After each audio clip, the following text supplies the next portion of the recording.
Hey guys, so excuse my really sloppy appearance today, but I was really lazy and I'm still kind of jet lagged and just getting back into the swing of things. So I haven't really done any new writing. I'm still kind of finishing some short stories, which I'm going to post to the blog, hopefully within the week. But I decided to read some older entries because I only started reading on YouTube, I don't know, like 2 entries ago. So I decided to kind of go back to some older entries, and especially the more popular ones that had a lot of views, and read them aloud. And one of the most popular one I have is obviously when I went to jail and got locked up when I flew back to America, which is where I just was again, and they tried to do it again. Homeland Security swooped in and I was like, look, we already took care of this. Also, in case I start giggling, there's somebody in the room with me, like watching me, so they are making me awkward. I literally just laughed like 6 times trying to start this. Yeah, this is, if you go to my blog, which I will put the link in this little bio down there. And I really apologize for the quality of this camera. I usually use my Logitech HD Pro, whatever it's fucking called, 720 pixels. I'm using the built-in one because it's just not registering. But this one, the other one anyway, was autofocusing back there on all my other videos, and it kept getting bright and unbright, so I had to figure that out anyway. So this is the blog entry called My Living Nightmare Part 1, Locked Up / My Living Nightmare Part 1. So I'm going to do the 2 parts here. So next week I will release the second part. So, May 29th, 2015. After 3 nights of barely any sleep, I was just drifting off when all my fellow inmates started shouting through their closed cell doors at one another, again. My current reality scared the shit out of me. How did this happen? How did I get here? I should have seen this coming. What did I do to deserve this? Back on May 25th, 2015, while doing my notorious quick and last-minute packing, I couldn't help but continue to get overwhelmed. I hadn't been back to the States in over 2 years, and going back scared the shit out of me. If it wasn't for my grandmother dying and the funeral, there would have been no way in hell I'd ever have gone back. There's nothing there for me anymore, but haunting memories of a time and person I'd like to keep in my past.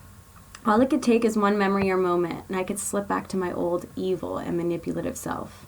Here in Manchester, I'd learned to love myself again, or for what actually seemed like the first time in my life. Not only had I built myself a beautiful and comfortable home, I was surrounded by loving and supportive friends, as well as a boy who really made me look at myself in a more forgiving and nurturing way. Leaving all of this scared me. After a record-breaking time of quickly packing, I ventured onto social media. I wanted to make sure I kept busy in the States, but with the right people. I wanted to meet some beautiful ladies, do photo shoots, and get high and creative. I did my best to solidify plans, but still felt on edge. My past was haunting me in more ways than one. Back in March of 2013, I had gotten arrested for driving while suspended and possession of drugs. I was only taken to the local police station for fingerprinting and processing, and I was released the same night and due a court date in the mail. My life was not at a good place, not at all, and my plans were to move to Manchester, UK. So I did. Since I had never made it to the court date, there was now a warrant for my arrest in Pennsylvania. This weighed heavy on my mind as well. However, I had made arrangements to fly into Newark, New Jersey, instead of Philadelphia, Pennsylvania. Hopefully, by doing this, I would be avoiding the state where the warrant was for. Once in Pennsylvania, it would be up to me to keep a low profile and never get stopped by a cop and have my name ran. I decided to stop worrying on my last night by getting super stoned and making love. May 26, 2015. I still laid naked and intertwined with my lover when the alarm went off far too early at 6:30 a.m. My flight was due to take off at 9:25 a.m. Being an international journey, I was to arrive 2 hours prior to departure. I wanted to stay there, in that moment, for as long as possible. Everywhere our skin was touching was the perfect warmth, and everywhere our skin was untouched and breathing was refreshing and cool, the perfect balance. I somehow managed to pull myself away from that perfect moment and began seeing what I had forgotten to pack the night before. I didn't feel prepared to leave. Like I was forgetting something, although I had no idea what. But I was at my last possible minute to leave and still be on time. So I left. I left my beautiful home I had slowly put together. I left the comforts I had indulged in for months. I left my lover who reminded me of how strong and capable I was. On my taxi ride to Manchester Airport, I found myself getting excited. I wanted some good old American food, different comforts that I'd almost forgotten and now seemed so foreign. I was excited about creative opportunities, but most of all, being there for my father and being the daughter I always should have been. Surprisingly, I managed to sleep through the majority of the flight.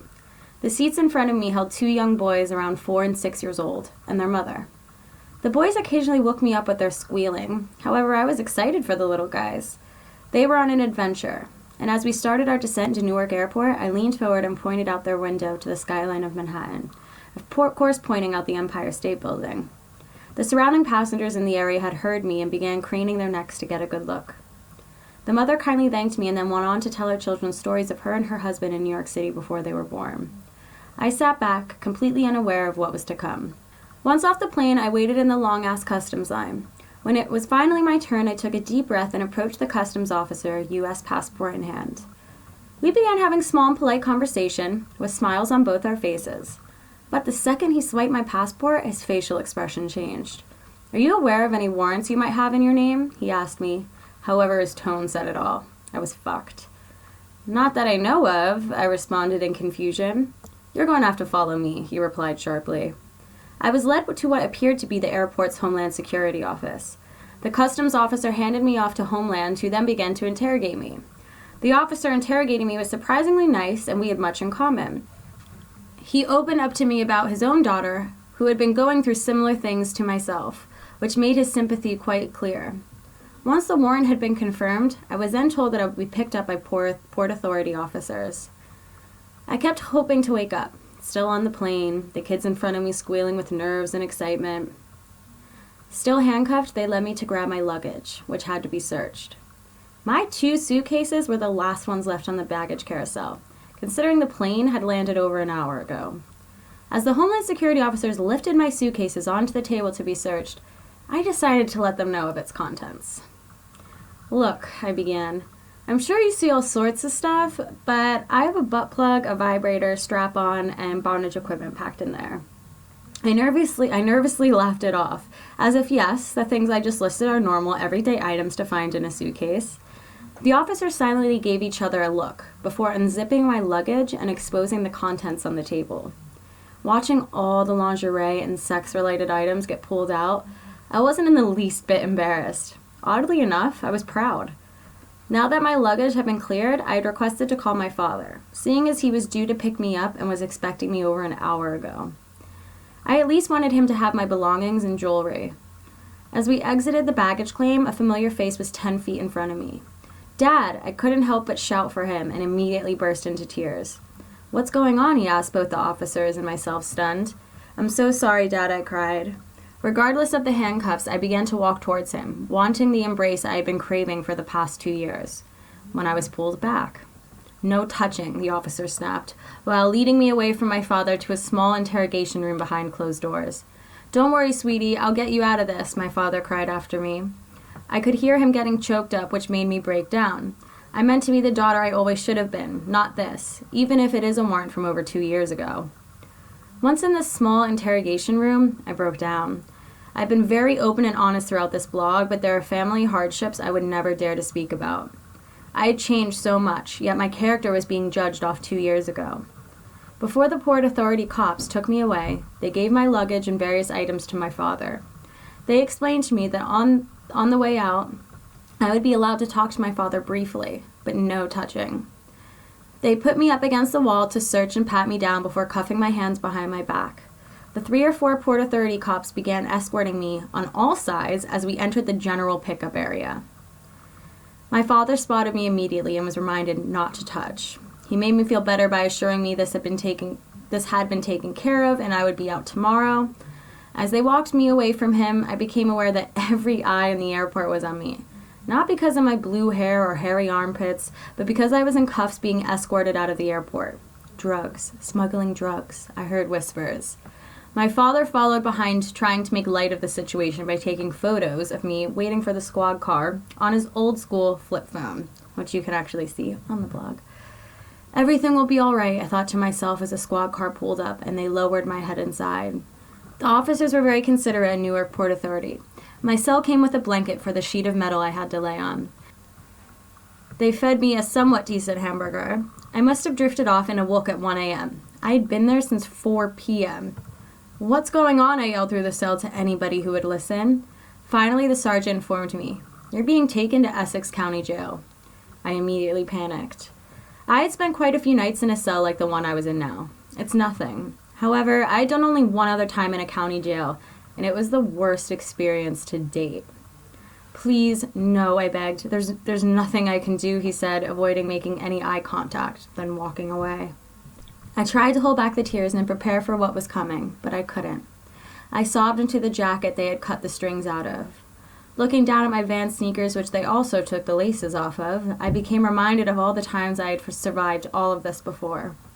"This is all temporary, this is all temporary, this is all temporary, this is all temporary," I repeated to myself out loud like a mad woman. The officers were ready to transfer me to the county jail, which meant back in the cuffs and back in the squad car. The ride took all of 10 minutes, in which I was profusely sweating due to the intense heat change I was not prepared for. The large metal doors for the jail opened up slowly, and then slowly closed behind us once we pulled in. They released me from the car, and I breathed out as I entered what would become my living nightmare.